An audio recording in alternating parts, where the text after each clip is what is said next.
Assalamualaikum warahmatullahi wabarakatuh. Alhamdulillahirabbil alamin. Alhamdulillahilladzi hadana lihada wa ma kunna linahtadiya laula an hadana Allah. Asyhadu an la ilaha illallah wa asyhadu anna Muhammadan abduhu wa rasuluhu la nabiyya ba'dahu. قال الله تعالى في كتابه الكريم أعوذ بالله من الشيطان الرجيم بسم الله الرحمن الرحيم يا أيها الذين آمنوا اتقوا الله وابتغوا إليه وسعوا وجاهدوا في سبيله لعلكم تفلحون صدق الله العظيم وصدق رسوله الحبيب الكريم ونحن على ذلك من الشاهدين والشاكرين walhamdulillahi rabbil alamin. Jamaah Majelis Zikir An-Nawawi rahmatullah subhanahu wa ta'ala, mengawali kajian malam hari ini sudah sepatutnya, sudah menjadi kewajiban bagi kita untuk senantiasa menjadikan puji dan syukur kehadirat Allah subhanahu wa ta'ala, menjadi syukur kita kepada Allah subhanahu wa ta'ala dengan harapan mudah-mudahan dengan senantiasa kita bersyukur kepada Allah, kita ditunjukkan, kita dibimbing oleh Allah subhanahu wa ta'ala. Wa ma kunna linahtadiya laula an hadallah, dan kami sekali-kali tidak akan mendapatkan petunjuk kalau Allah tidak memberikan kepada kami petunjuk tersebut. Ini tentunya membuka kesadaran penting bagi kita bahwasanya taufik dan hidayah yang sudah diberikan kepada kita semua, namun apabila kemudian kita tidak dibekali dengan usaha dari kita sendiri, maka petunjuk tersebut juga tidak bisa kita capai. Oleh karena itu, mudah-mudahan dengan syukur kita bahwasanya malam hari ini kita masih diberikan waktu dan kesempatan, ini menjadi wasilah, ini menjadi jalan bagaimana untuk mendekatkan diri kepada Allah Subhanahu wa ta'ala dan berjihad di jalan Allah Subhanahu wa ta'ala. Dibukakannya jalan bagi kita untuk mendekatkan diri melalui rutinan kita di Majelis Zikir An-Nawawi ini, jihad mengalahkan hawa nafsu kita. Kang Eris semangat masih? Kang Eris masih semangat ya? Kalau ngaji biasanya penyakitnya males. Apalagi ini malam minggu ya. Waduh, tadi mau berangkat di jalan kanan kiri, banyak banget tuh nongkrong, belum ketemu teman lain. Punten nggak bisa ikut, ini mau nganter anak-anak sama pemajikan juga. Mau kemana? Mau tawaf. Tawafnya di mana? Tawafnya di mall. Itulah kemudian Allah mengangkat derajat bagi orang-orang yang senang hadir di majelis ilmu. Ya, diangkat derajatnya tentunya dengan hikmah. Bagaimana ketika kita istiqomah hadir di kajian-kajian majelis ilmu dimanapun dan apapun itu kajiannya. Undur mangkola wala tandur mangkola, jangan lihat siapa yang berbicara, kalau yang menyampaikan itu baik ya, ini adalah satu ilmu. Maka landasan yang pertama untuk menggapai ridho Allah ketika kita kepingin berkah golek ilmunya, nyari ilmunya, kudu ikhlas. Kalau ikhlas kita menyiapkan waktu malam hari ini, setiap malam Ahad ini udah menjadi jadwal pasti ikhlas karena Allah, ya insya Allah kita itu yang dibukakan. Bismillah kata Pak Haji Imam, istri udah paham kalau malam Ahad nggak bisa diganggu-gugat, malam-malam Sabtu masih bisa diajak ayo, kalau malam Ahad enggak, karena udah pasti ada kajian majelis zikir Ar-Rawawi. Masya Allah, mudah-mudahan kita semua diberikan ringan langkah dengan kesehatan yang bermanfaat. Ya, terkait bagaimana kemudian ini menjadi hikmah yang luar biasa, ya, terutama mengimplementasikan nikmat dan syukur kita atas kesehatan yang diberikan oleh Allah Subhanahu wa Ta'ala, dan juga waktu yang diberikan kepada kita. Mudah-mudahan waktu kita ini jadi waktu yang mendapatkan keberkahan. Di dalam kitab Al-Hikam, ini Kang Eris ini sudah khatam kalau kitab Al-Hikam, ya. Kalau di dalam kitab Al-Hikam itu banyak sekali, sebenarnya banyak kitab-kitab lain yang membahas tentang ilmu, tapi karena ini berbicara hikmah tentang ilmu, kita sedikit mengambil ketika ilmu itu kemudian dibahas di dalam kitab Al-Hikam. Kumaha Kang Eris cenah. Jadi ada hikmah yang disampaikan di dalam kitab Al-Hikam, bahwasanya kalau kita kenapa kemudian diwajibkan mencari ilmu, tujuannya bukan hanya kemudian kita mendapatkan ilmunya, ya, tetapi bagaimana kita kemudian mampu mengimplementasikan ilmu tersebut menjadi manfaat. Itu yang pertama. Dan kemudian kenapa juga kita harus mewajibkan pada diri kita untuk senantiasa mencari ilmu, menuntut ilmu, di samping kefarduan atau kewajiban yang ditekankan kepada kita.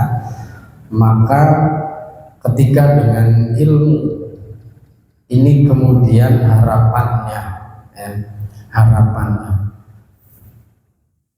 kalau sekarang itu bilang orang bodoh itu orang ini bodoh. Sekarang zamannya wong wis pinter. Jadi orang itu pinter semua sebenarnya. Cuman hati-hati, terkadang orang ngaji sekarang itu, ya, yang pinter bisa jadi keblinger. Ya. Keblinger tahu Pak Haji Imam. Ya. Jadi yang pinter itu hati-hati bisa jadi keblinger. Karena kalau zaman dulu itu kita menuntut ilmu atau belajar itu tujuannya dari bodoh atau nggak tahu itu biar pinter. Tapi sekarang jadi dari pinter, ya. Jadi dari pinter itu belajar itu justru, ya, bukan biar nambah pinter. Tapi jadi malah sok keminter. Ya, yang sudah tahu jadi malah tambah sok tahu. Nah, ini hati-hati juga dengan ilmu. Makanya hati-hati ketika kita menuntut ilmu. Ada beberapa syarat-syarat kemudian ketika kita menuntut ilmu. Kepada siapa, kemudian apa yang dibahas, kemudian syarat keilmuannya. Karena harapannya ilmu yang kita cari atau yang kita dapat itu mampu menjadi bermanfaat bagi kita, setidaknya merubah, ya, mau akhlak, mau adab, mau wawasan, ya, yang tadinya sempit ini menjadi luas, yang tadinya tertutup menjadi terbuka, bukan kebalik gitu. Yang tadinya luas malah disempit-sempitin. Yang tadinya ngerti secara umum, kemudian ini dipilah-pilah, akhirnya menjadi inklusif. Nah ini yang bahaya kan, ilmu-ilmu yang seperti ini. Seharusnya ketika kita bertambah ilmu, bertambahnya wawasan, itu maka ini akan membangun ya sikap kita atau akhlak ya. Jadi utamanya adalah ketika kita menuntut ilmu, dasarnya itu kita harus mampu membawa diri dalam perubahan akhlak kita. Perubahan itu yang kemudian ilmu yang bermanfaat. Tentunya perubahan untuk mendekatkan diri kepada Allah Subhanahu wa Ta'ala. Karena ketika mendekatkan diri kepada Allah Subhanahu wa Ta'ala itu bukan ketika kita mungsujud ya, mungsujud mung sholat itu bukan hanya ketika kita belajar sholat. Belajar sholat itu wajib ya. Belajar baca Quran, ngaji ya wajib. Belajar ilmu hukum, fikih dan macam-macam itu juga wajib ya. Tapi ketika kita belajar ilmu-ilmu tersebut, hakikatnya ketika kita belajar ilmu, contoh ilmu ibadah dan muamalah, itu harapannya karena ibadah kita kepada Allah itu bukan hanya satu garis saja. Kalau ke atas apa Pak Haji Imam? Vertikal ya. Sejatinya itu kan ada horizontal. Dalam kehidupan ini ada vertikal dan ada horizontal. Tetapi kemudian ketika kita menuntut ilmu, kita hanya menuju begini dong ya. Ya, kemudian nggak bisa secara horizontal kita memahami, memaknai kehidupan, ya nggak sampai nanti. Ya. Karena Allah menjadikan kehidupan kita itu harus mampu bersosial. Dan ilmu itu kemudian membawa hidayah bagi kita, ya, membawa hidayah, membawa perubahan. Tadi yang sudah saya sampaikan, membawa hidayah. Dengan harapan yang tadinya misalkan sholatnya belum benar ya jadi benar, yang tadinya sama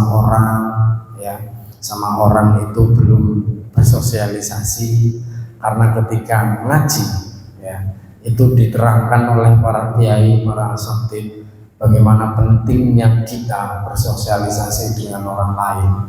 Nah ini kemudian terbuka pemikirannya dan mampu bersosialisasi dengan baik. Lantas apa harapan terakhir bagi kita? Ilmu ini menjadi perantara ya, perantara kita mendekatkan diri kepada Allah Subhanahu wa Ta'ala, perantara mendapatkan segala ampunan, dan juga perantara bagaimana kita kemudian siap ya, nanti diaudit. Jadi hati-hati Pak Imam yang tukang audit. Kalau sekarang kerjanya ngaudit Pak Imam sama Pak Edi, nanti juga akan diaudit ya. Jadi sekarang keras harus kudu keras ya. Namanya audit ya. Audit itu kan meneliti ya. Nah itu juga nanti kita akan diteliti gitu. Jadi dengan ilmu itu kita siapkan ya. Mungkin itu sebagai pengantar pada malam hari ini. Mudah-mudahan ini bisa menjadi motivasi bahwasanya kita ini selama kita masih hidup, kita itu perlu dan kita itu wajib menuntut dan mencari ilmu. Karena di setiap kehidupan, di setiap langkah kita itu sebenarnya ada ilmu yang tersembunyi dari Allah Subhanahu wa Ta'ala. Terkadang kita nggak sadar Allah menunjukkan ilmu itu ada di setiap langkah kita. Kayak tadi saya ketemu Pak Haji Imam, ternyata ngecek di YouTube itu di sini. Saya selama ini nggak ngeceknya, yang penting lihatnya di bawah nama ada subscribernya berapa di situ. Ternyata Pak Imam lebih banyak. Ini kan langkah saya menuju majelis zikir An-Nawawi ini, kemudian ketemu. Pentingnya berkumpul ya, pentingnya berkumpul karena kemudian nanti itu kita akan terbentuk bagaimana lingkungan kita. Ya, dalam hadis disampaikan almar'u ala dini khalilihi falyandur ahadukum mayuhalil. Ya, seseorang itu akan mengikuti agama temannya. Ya, maka hendaknya salah seorang dari kalian memperhatikan dengan siapa yang berteman. Nah, ketika agama akan menjadi panutan, maka teman pun akan menjadi pilihan. Insya Allah dengan senantiasa kita hadir ya, di kajian-kajian ilmu ini, kita itu minimal sudah mendapat jaminan satu, pasti ngumpulin ke orang soleh. Karena tanda-tandanya orang soleh itu ya siji. Satu, yang kedua tanda-tandanya orang sing punya hati yang adem, ya, hati yang senantiasa terobati. Jadi kalau Sunan Bonang menyampaikan salah satu, nggak ditembang semua nih. Kalau ditembang semua nanti panjang. Jadi kalau tombo hati itu salah satunya, ya, berkumpul dengan orang yang baik, orang soleh. Ya. Kita alhamdulillah senantiasa diberikan waktu ya, untuk bisa bertemu aja. Kita bersilaturahmi dengan orang-orang yang insya Allah kita bersama-sama berdoa, karena predikat soleh itu cuma Gusti Allah, bukan kita. Kadang kita keceplosan, alhamdulillah rezeki anak soleh, sampean ki sapa? Sampean ki sapa ngangkat kok seneng men nganggep dirine soleh. Ya, sebenarnya kan yang memberikan predikat soleh itu kan Gusti Allah. Kita cuma berusaha. Nah, ini bagian daripada kita itu berusaha menjadi orang-orang yang soleh. Walaupun terkadang memang ini udah jadi bahasa yang umum. Kalau dapat rezeki, alhamdulillah rezeki anak soleh. Kalau lagi nggak dapat rezeki, ya Allah kok ngene-ngene menurip. Ya, padahal masih dikasih umur panjang aja udah alhamdulillah. Malam hari ini ketemu lagi sama Om Niko, ya kan, ketawa. Udah ada yang nanya 1, ada yang nanya 3, gitu. Kang Eris nambah terus ilmu nih, ya, karena ngumpulin sama AI sama AI, ya. Senangnya ngumpulnya sama AI, jadi nambah terus ilmunya. Allahu Akbar. Baik, alhamdulillah malam hari ini insya Allah nanti dilanjutkan dengan belajar tahsin. Insya Allah dilanjutkan oleh Kang Ajis. Kita awali sebelum pembahasan tentang tahsin, kita awali terlebih dahulu dengan bertawassul kepada Allah Subhanahu Wa Taala. Kita berwasilah, kita berharap dengan mendoakan orang-orang yang sudah meninggalkan lebih dahulu, menghadap Allah Subhanahu Wa Taala dari keluarga kita, saudara kita, guru-guru kita. Ini bagian daripada pembuktian bagaimana kita mendapatkan predikat orang yang soleh. Karena salah satu kategori ya, anak soleh itu yang selalu mendoakan orang tuanya. Itu hadisnya soleh. Kalau nanti ada yang nanya di live streamingnya, bener enggak itu? Ya benar, gitu, ya. Itu benar. Ada hadisnya. Setidaknya 3 kategori yang pahala nanti amal itu terus mengalir ketika kita meninggal. Salah satunya ya itu adalah doa anak yang soleh. Itulah kenapa kita harus mendoakan orang-orang yang sudah meninggal. Nyampe enggak? Yuk, masuk iya. Produk Gusti Allah masuk enggak nyampe? Ya, orang produknya Google, produknya Facebook. Kalau WA produk siapa Pak? Nah, diakuisisi sama Facebook enggak? Atau Facebook yang diakuisisi sama WA? WA yang diakuisisi sama WA, sama Facebook. Oh, kita ngirim chatting aja ke Kang Edi, assalamualaikum, cepet banget balasnya, waalaikumsalam. Padahal itu kan dibikin sama siapa? WA. 3W karo menungso. Mosok kita berdoa tuntunannya seko Kanjeng Nabi. Kita berdoanya kepada Gusti Allah nggak nyampe, kan lucu.